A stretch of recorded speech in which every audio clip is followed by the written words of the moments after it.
l'Ultra Trail World Tour 2017 poursuit son chemin à travers les sites les plus majestueux de la planète.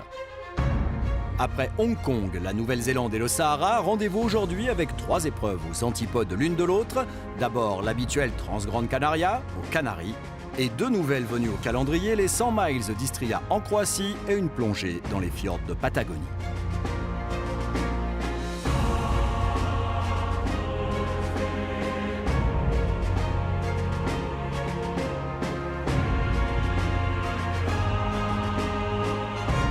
En 2016, Didrik Amundsen l'avait emporté chez les hommes.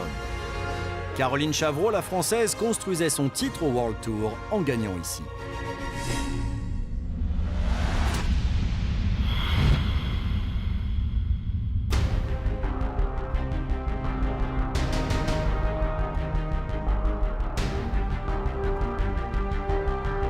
En cette période hivernale, les îles des Canaries ressemblent à un refuge douillet pour tous les trailers désireux de lancer leur saison.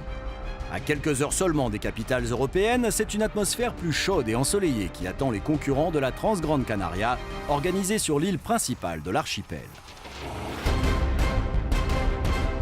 Au programme, 125 km et 7500 mètres de dénivelé positif, à terminer en 30 heures maximum sur des pistes asséchées et balayées par les vents dans un paysage aride et vertical.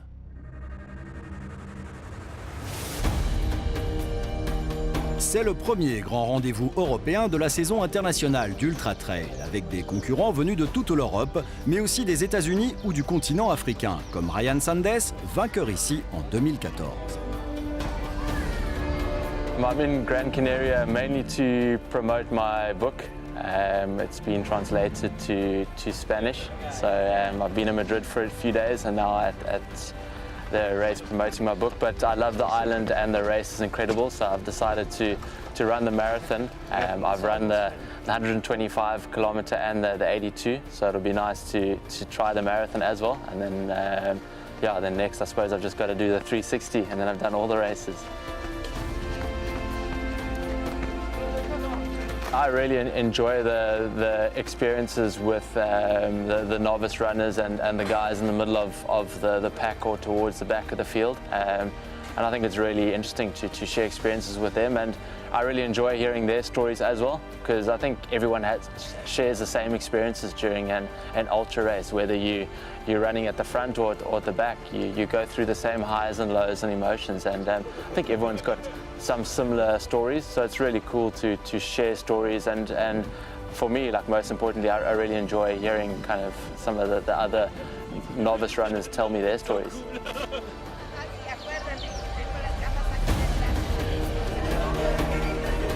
Au moment du retrait des dossards, les visages sont encore détendus et frais. Les ténors du plateau côtoient en toute simplicité les coureurs amateurs dans une ambiance conviviale. C'est l'heure des retrouvailles de la grande communauté des ultra-trailers. On fait le 3 fois le tour.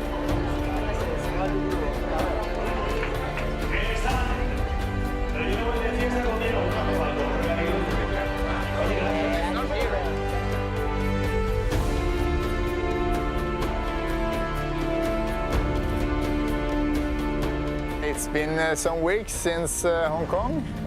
This is the first real long big race for me. The first of the main goals this season. Feeling good. Nice to be here for the 4th year in a row. Since Hong Kong, I've been putting in more altitude, more elevation in my training. It was more speed sessions before Hong Kong, and now it's I've been trying to trainings with just walking and steep walking and running. So try to prepare for this kind of race, which is more mountain race than Hong Kong. The field is competitive this year, as always, and as last year. So I'm thinking if it was possible to win last year, I think it's possible to win this year as well.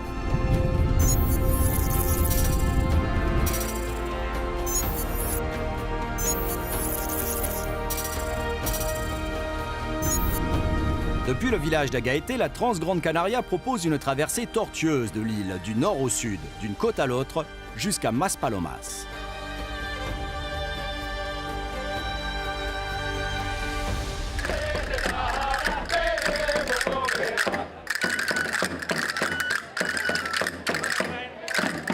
Ambiance de fête à l'heure du départ où les habitants encouragent les concurrents au son des musiques traditionnelles et des castagnettes.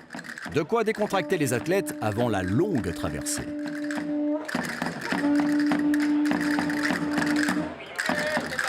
Je me sens bien, détendu. C'est la 5e fois que je viens ici, donc je connais le parcours. Et puis bon, c'est une course du World Tour, je sais à quoi m'attendre, ça va partir fort. Donc j'ai un peu imaginé comment gérer tout ça pour que ça se passe bien, donc ça va. Les frontales vissées sur la tête, les 600 concurrents de ce 125 km se massent sur une ligne de départ commune, mêlant coureurs élites et amateurs embarqués pour le même objectif. C'est l'heure des dernières étreintes, des dernières photos souvenirs avant de s'élancer courageusement dans la pénombre de la nuit.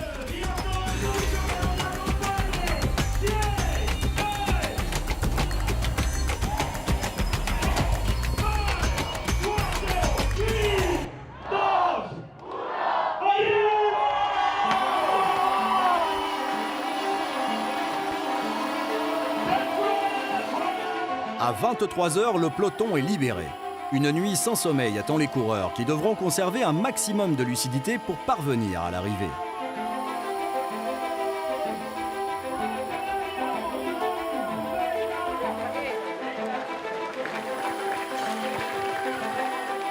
Très vite, le bitume du centre-ville s'estompe pour aborder les premières pentes, les premiers sentiers escarpés. Les nombreuses frontales dessinent un long cordon lumineux dans la nuit.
Les premiers coureurs arrivent rapidement au premier ravitaillement après 16 km de course. Pas le temps de tergiverser, les écarts sont trop faibles encore entre les leaders. On pense à s'hydrater, à s'alimenter, une donnée primordiale pour espérer durer sur ce genre d'épreuve. Et l'on replonge très vite dans la nuit pour poursuivre son chemin.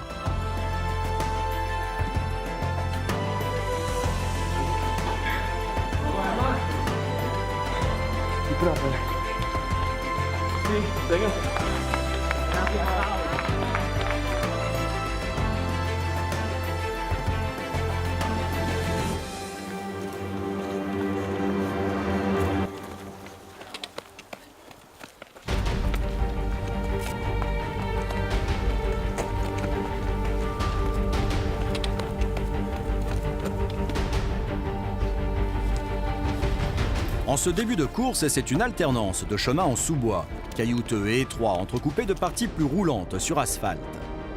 Chacun tâche de trouver son rythme le plus approprié et le plus économique. Il fait encore nuit et les températures fraîches permettent de progresser sur un bon rythme.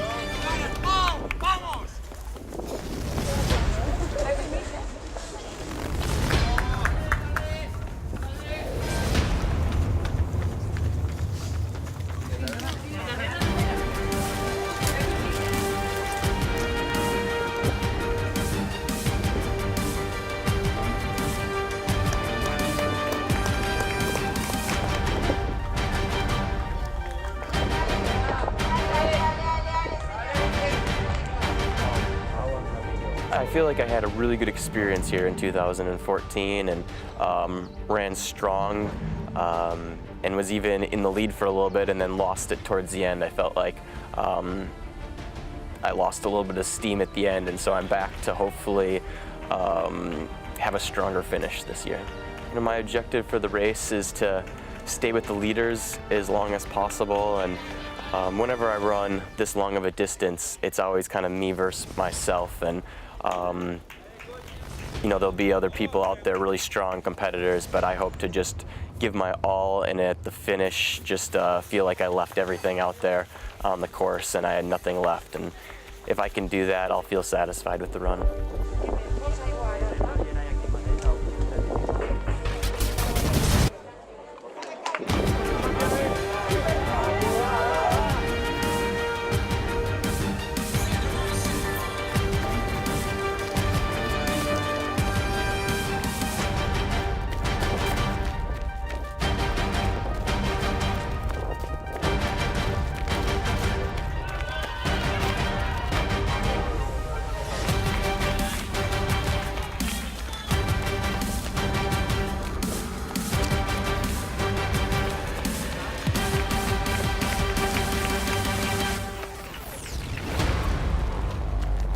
Coup de tonnerre sur la course féminine. Vainqueur de l'Ultra Trail World Tour l'an dernier, championne du monde de trail, la Française Caroline Chavreau est contrainte d'abandonner prématurément, victime de problèmes d'estomac.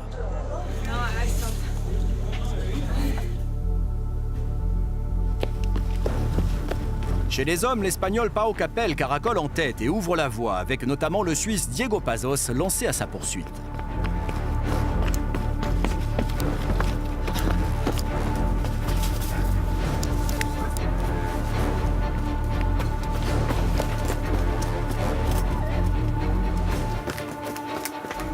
Je me sens bien.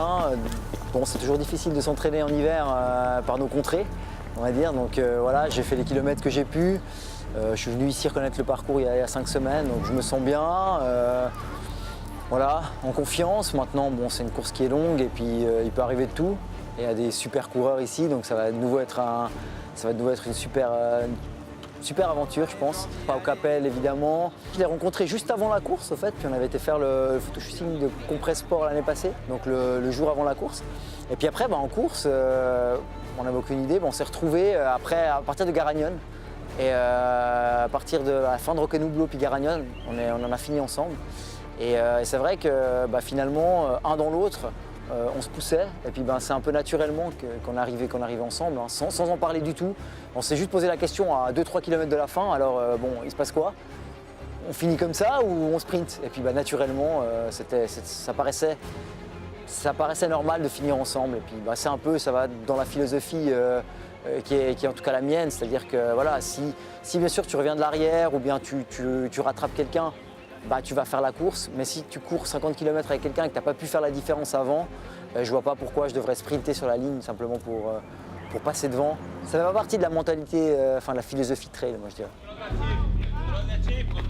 Pau Capel est bientôt rattrapé par un coureur venu de l'Est, le Lituanien Vaidas Zlabis.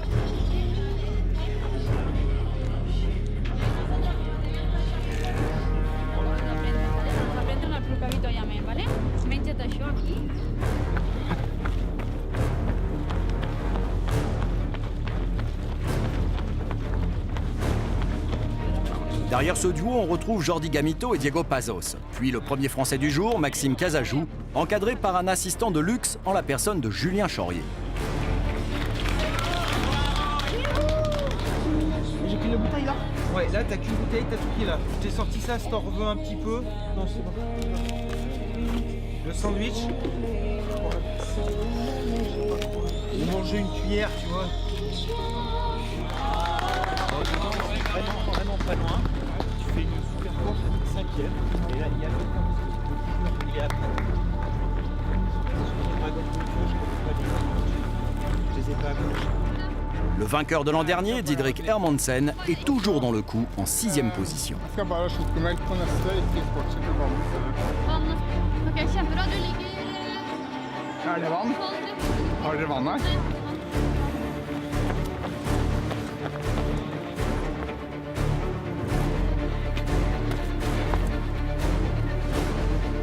Dans le brouillard de la nuit, Capel semble faire la différence lorsque la pente s'élève. Arc-bouté sur ses bâtons, une aide précieuse pour économiser ses jambes. Une option matérielle que ne choisissent pas tous les coureurs sur le relief des Canaries.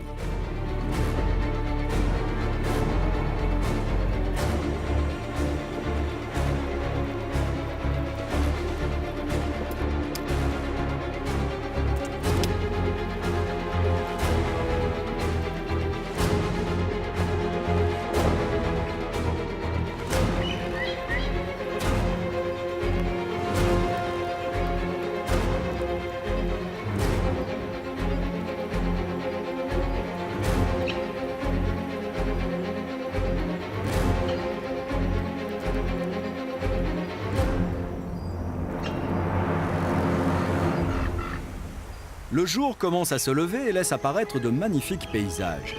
Les coureurs devinent mieux désormais où ils posent les pieds et ils peuvent dérouler leur foulée.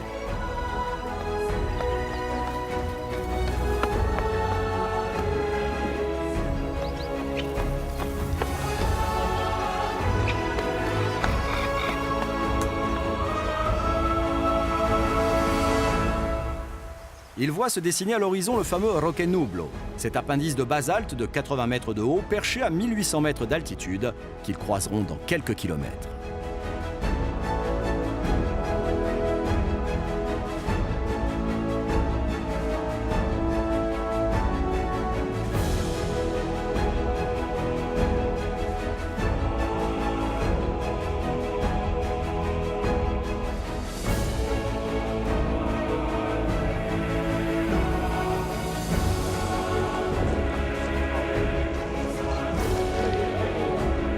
Pau Capel est le premier à y parvenir. Nous sommes au kilomètre 78 et l'Espagnol sillonne la crête à vive allure, toujours sous la pression du barbu lituanien, 8e de l'édition 2016, suivi juste derrière de Jordi Gamito.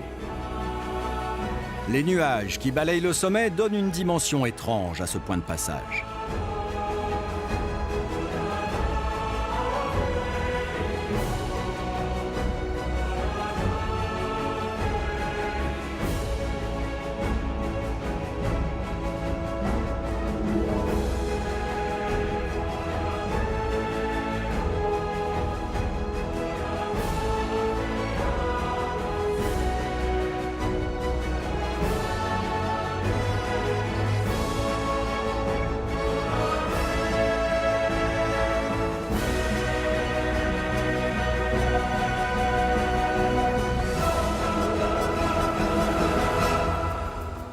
Le Roque Nublo est le point d'orgue attendu. Il est situé bien après la mi-course, là où les accompagnateurs affluent pour encourager les athlètes.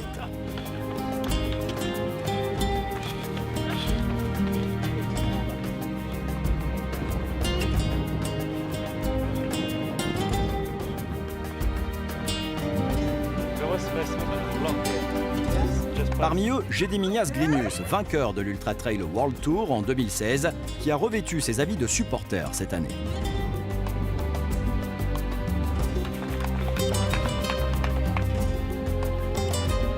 La tête de course n'a guère le temps d'apprécier le paysage. Il faut déjà penser à attaquer la descente entre les conifères de la forêt locale et tenter de récupérer physiquement de l'ascension précédente.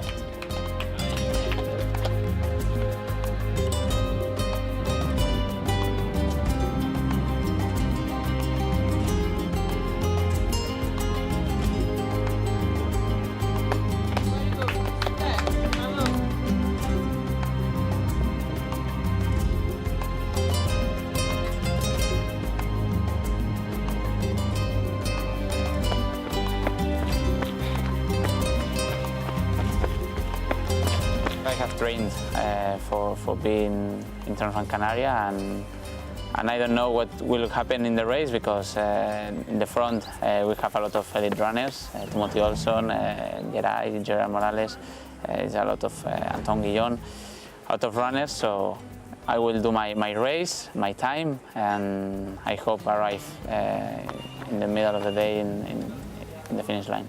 We are here, we are in the world for share the life, I think, and if we can share this passion that is the running is perfect. Also in the race you want to do your best, so if you can push more, you can do it, but if you can share with someone that can push the same of you, it's perfect.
J'aime bien quand le soleil se lève en fait, c'est super sympa parce qu'on part à 11h le soir, donc la nuit, il fait même un peu frais parfois et il peut pleuvoir un petit peu.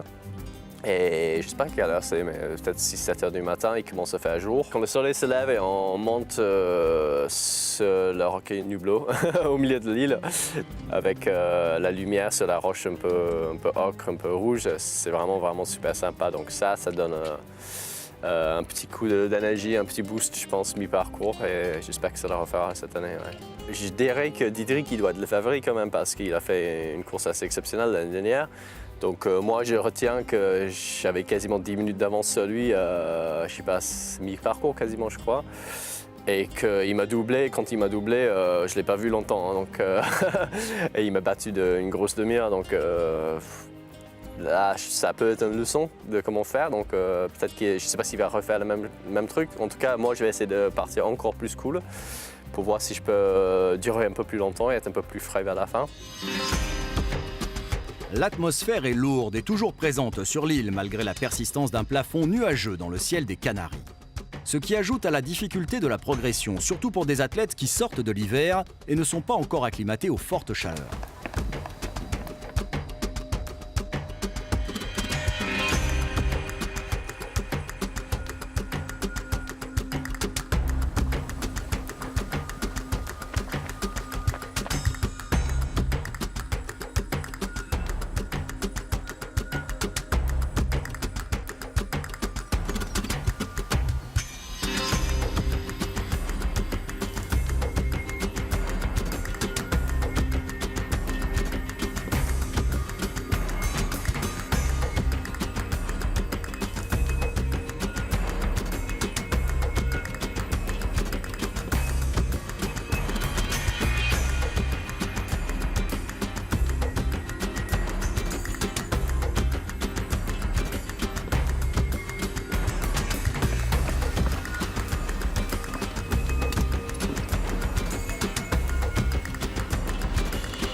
Le cœur du peloton, quant à lui, profite au maximum et n'oublie pas de recharger les batteries au point de ravitaillement afin de se donner les moyens de poursuivre la longue balade jusqu'à son terme.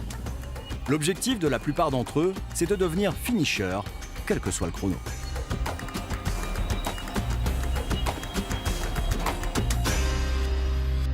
Les villages qui se dessinent à l'horizon signalent bientôt la fin du voyage et le retour à la civilisation.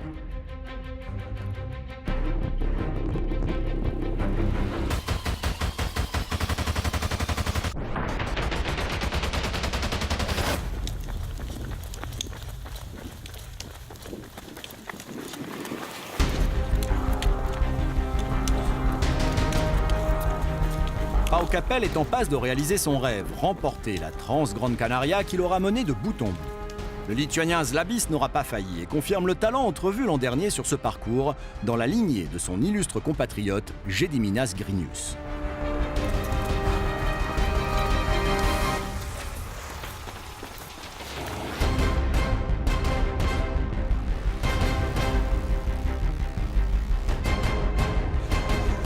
Jordi Gamito parvient au dernier ravitaillement des Parques Sur, porté par des supporters locaux. Mais l'Espagnol échouera dans sa quête du podium, devancé finalement par Diederik Hermansen, vainqueur ici l'an passé.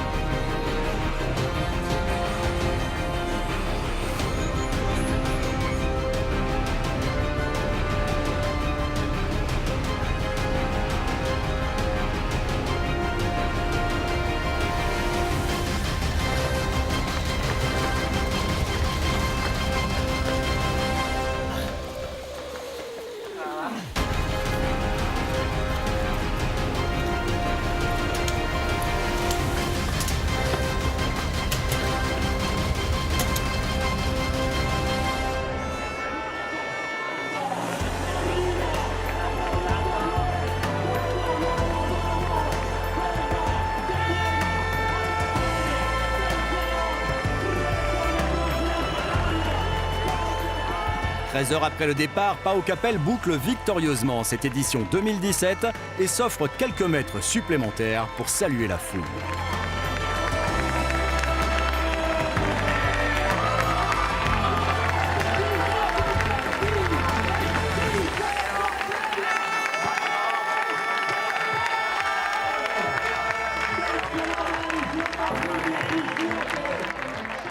Zlabis franchit la ligne d'arrivée un quart d'heure après en 2e position et Didrik Hermansen en 3e position une demi-heure après le vainqueur.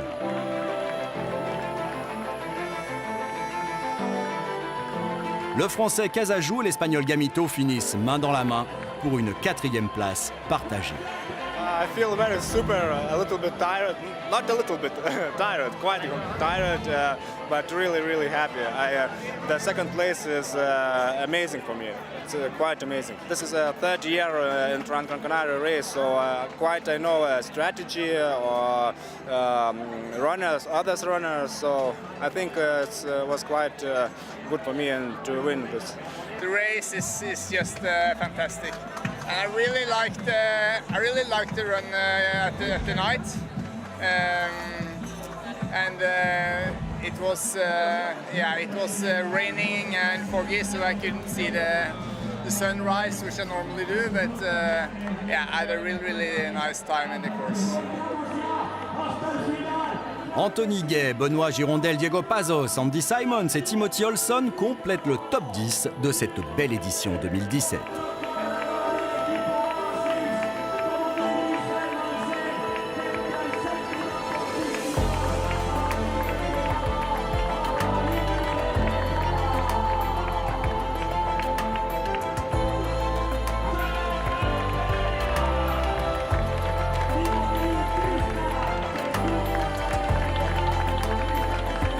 Chez les filles, l'Espagne se distingue aussi avec la victoire de Azara Garcia devant Andrea Hauser, la Suissesse qui fut l'une des animatrices de l'Ultra Trail World Tour 2016.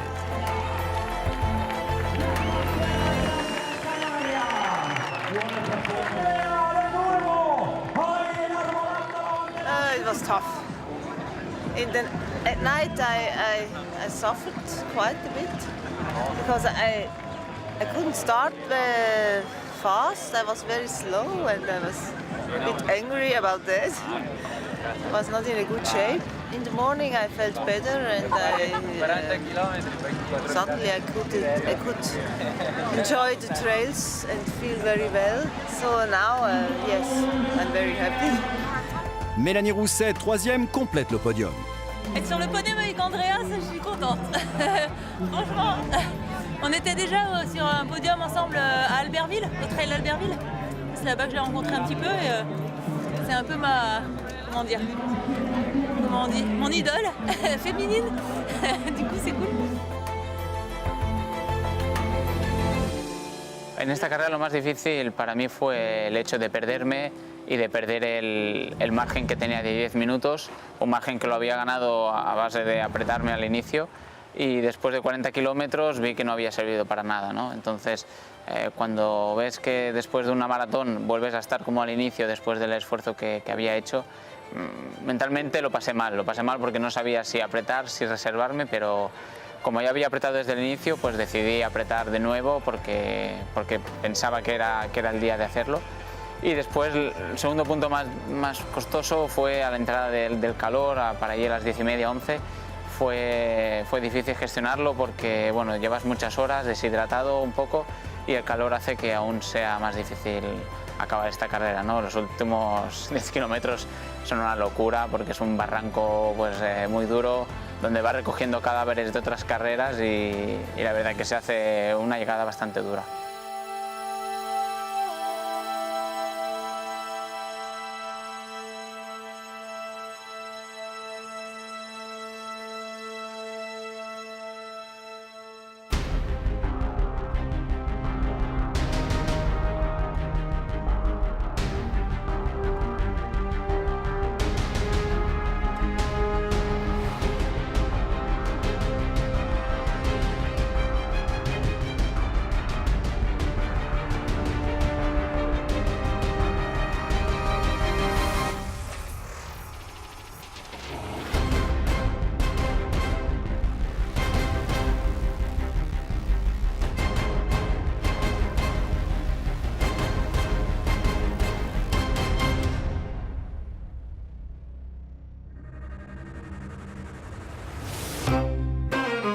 L'Ultra Trail World Tour offre aux coureurs la possibilité de découvrir de nouvelles contrées inattendues. C'est le cas de la Croatie, une destination plus connue des touristes que des trailers jusque-là. Dans le sud-est du pays est organisé le 100 Miles d'Istria, une course dont le potentiel a séduit les organisateurs de l'Ultra Trail World Tour qui l'ont intégré au calendrier en 2017.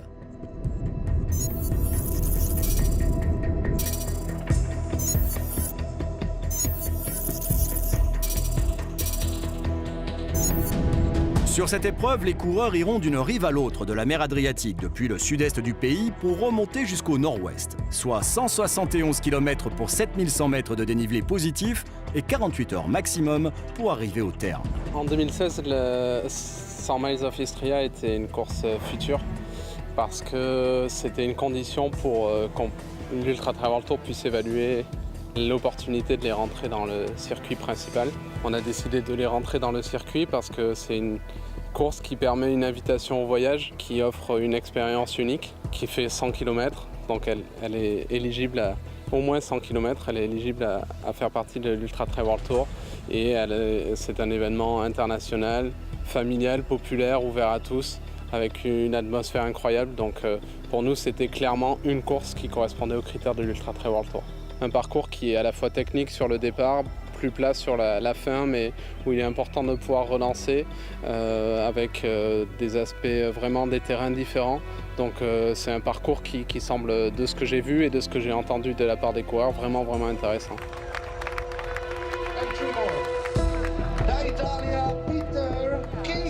Le temps est au beau fixe en ce début avril sur la petite bourgade de Labine, site de départ. Une ville médiévale qui accueille un peloton cosmopolite composé d'une quarantaine de nationalités.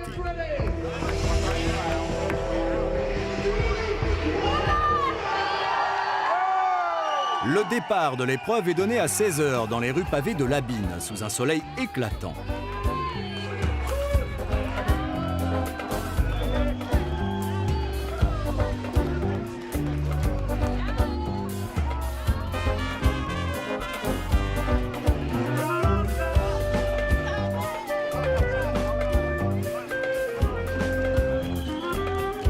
Le peloton de plusieurs centaines de participants se lance à l'assaut du relief croate. Les moins rapides d'entre eux passeront 2 nuits en course, ce qui n'est pas anodin.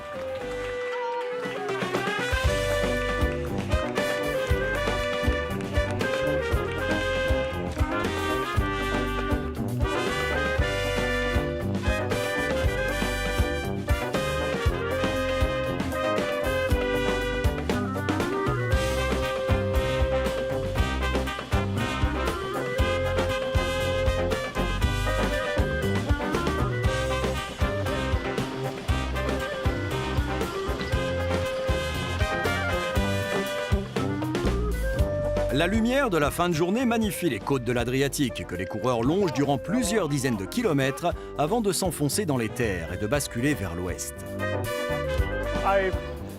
Targeted based on the fact that it's part of the UTWT and a part of the world I'd never been to before.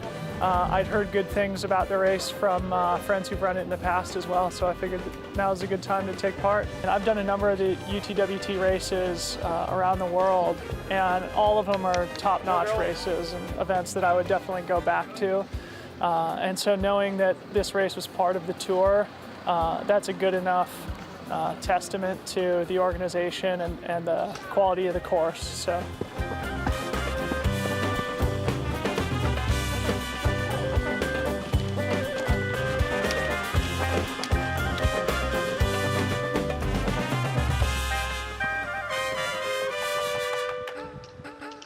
Le profil du parcours laisse clairement apparaître les plus importantes difficultés sur la première partie du tracé, là où se trouvent les massifs montagneux du pays, notamment dans le parc Priroduka.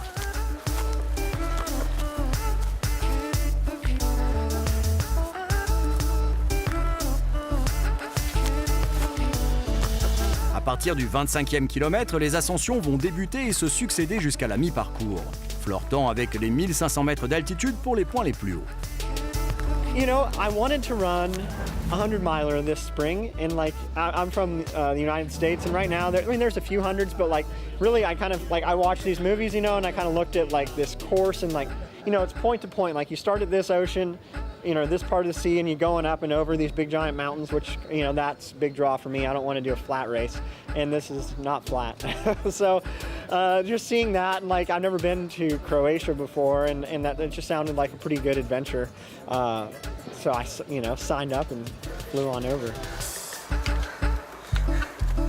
Après quelques heures de course, le soleil ne tarde pas à se coucher et plonge le peloton dans la nuit. Pas de répit pour les braves, une nouvelle course commence, de nouveaux réflexes doivent se mettre en place.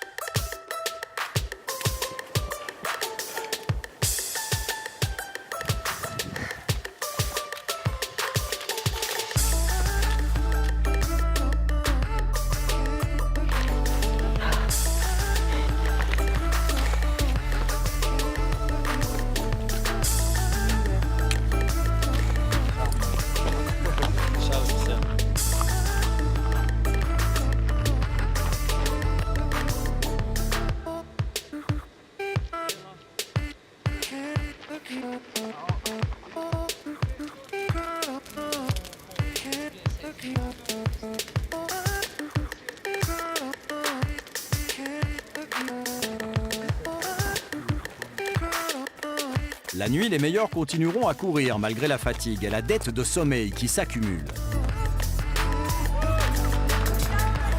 Au point de ravitaillement, il faut habituer son corps à s'alimenter à des heures inhabituelles et bien veiller à adapter son équipement pour ne pas prendre froid.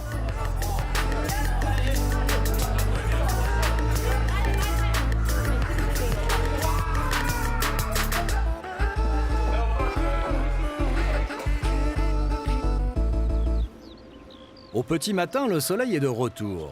Sur les larges pistes locales, le rythme a baissé d'intensité, mais les yeux peuvent profiter de panoramas somptueux et d'un paysage plutôt verdoyant.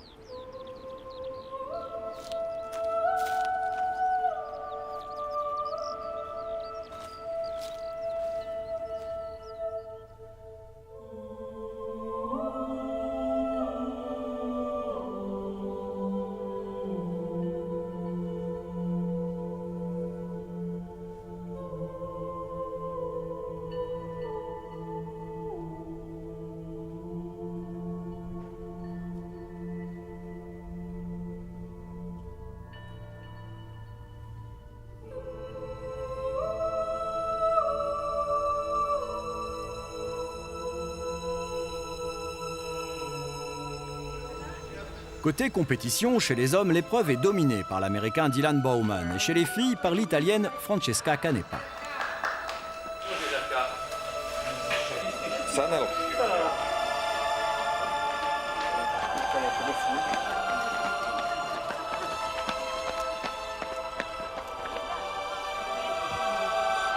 Au point de ravitaillement, les coureurs retrouvent leurs accompagnateurs et un surcroît de chaleur humaine, de quoi retrouver un peu d'énergie pour les derniers kilomètres de course.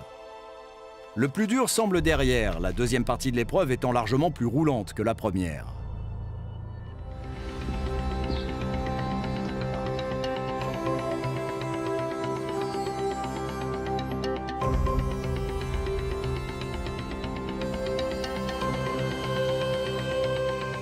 Les paysages traversés, eux, sont toujours aussi splendides.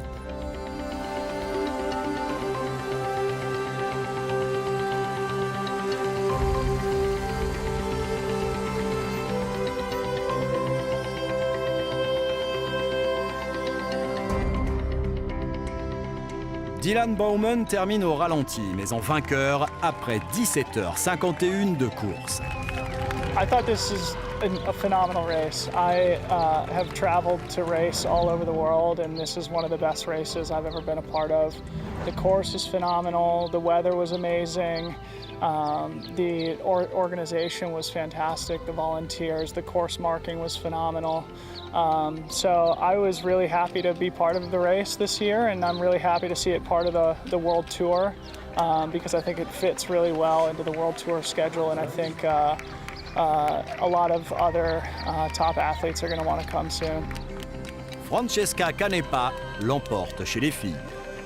This year I did a good race from the beginning, so I felt light and calm, excited too, and I was everything good. Just a little cold in the night and warm in the day, but anyway, I was good.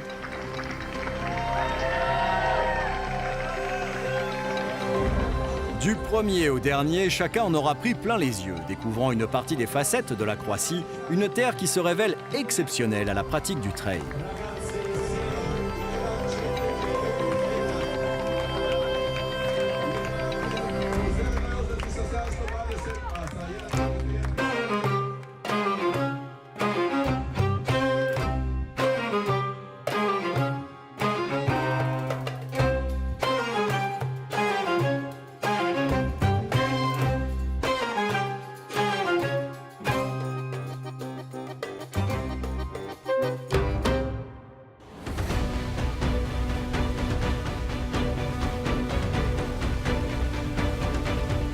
Autre ambiance au même moment à des milliers de kilomètres de la Croatie, dans l'hémisphère sud. Bienvenue sur la Patagonia Run, une nouvelle épreuve ayant intégré cette année le circuit principal de l'Ultra Trail World Tour. Le froid, la neige, les sommets acérés et les fjords glacés sont proposés cette fois-ci en Patagonie argentine. Une terre d'alpinistes et de montagnards à quelques encablures de la cordillère des Andes.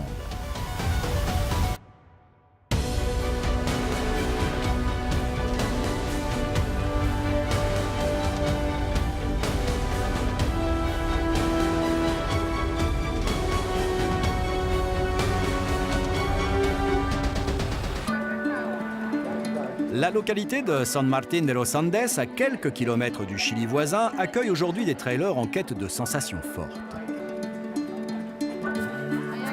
Ils sont venus des quatre coins du monde pour revêtir un dossard et pouvoir fouler la terre au milieu des fjords de Patagonie. Parmi les 7 épreuves au programme, à 145 km et 7800 mètres de dénivelé positif, comptant pour l'Ultra Trail World Tour. Une grosse centaine de courageux prennent le départ de ce parcours à l'air mystérieux.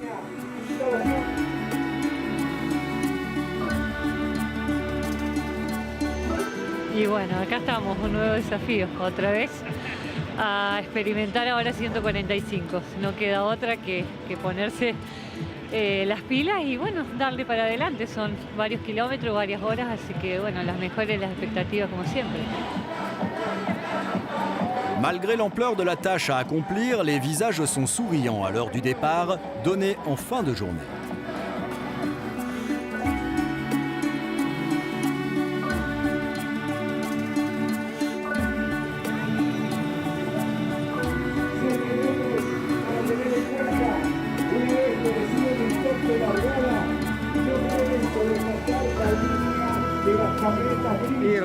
Mucha alegría, contento y bueno, esperando que sea una buena noche nomás, como el año pasado.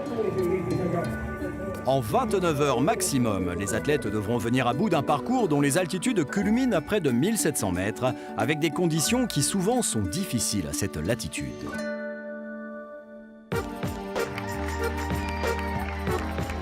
À 18h, le peloton est lâché dans les rues de San Martín de los Andes, direction les pistes de la province de Neuquén, pour une première boucle vers le nord.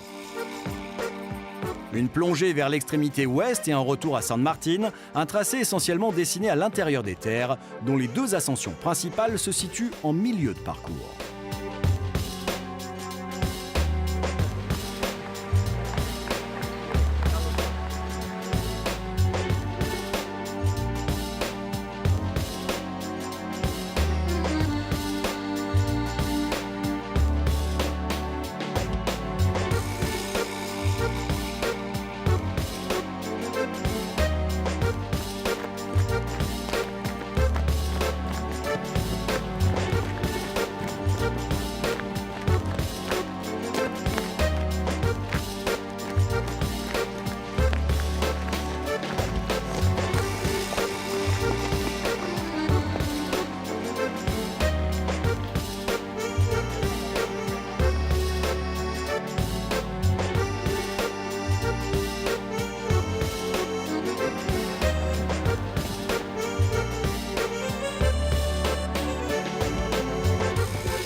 Un poco de reggaetón.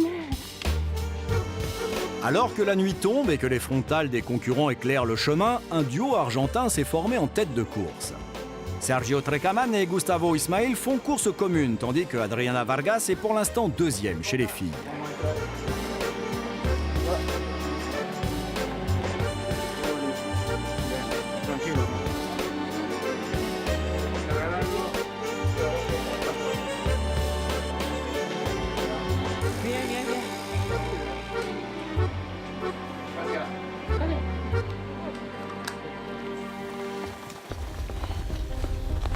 C'est l'automne à cette période de l'année dans l'hémisphère sud, et déjà la neige fait son apparition dans la nuit froide et rugueuse de Patagonie. Un élément avec lequel il va falloir composer.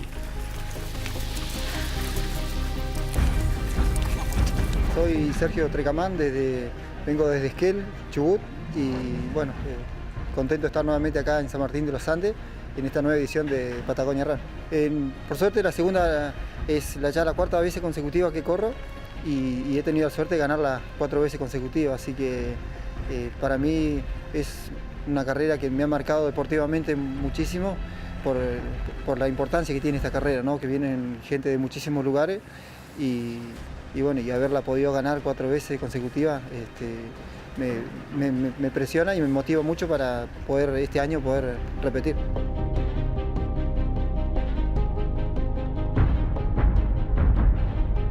Au lever du jour, les coureurs découvrent un terrain légèrement saupoudré de neige. Le brouillard ambiant ajoute à la complexité du terrain, le sol est glissant, les pièges sont partout.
Une fois les sommets franchis, les conditions redeviennent plus clémentes sur la deuxième moitié de parcours, plus roulante. Les immensités de la Patagonie sauvage s'offrent aux concurrents qui profitent également de la beauté des fjords et des forêts profondes.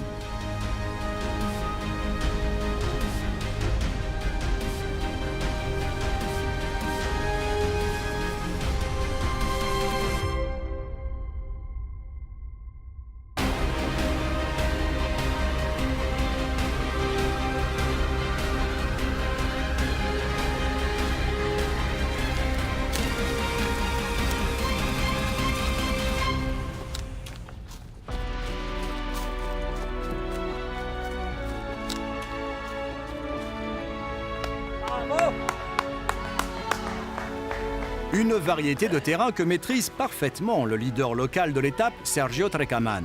Après plus de 18 heures d'effort, Sergio s'offre un premier sacre sur le circuit de l'Ultra Trail World Tour.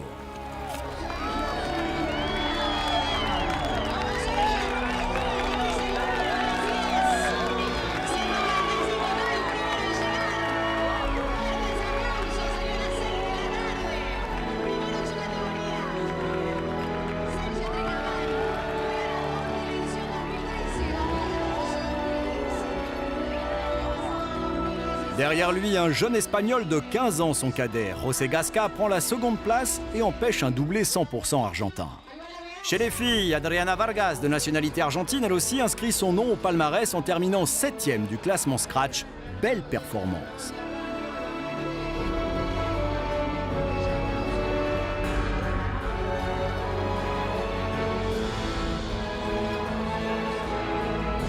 Teresa Nimes, deuxième féminine, termine au scratch dans le top 10. Chapeau.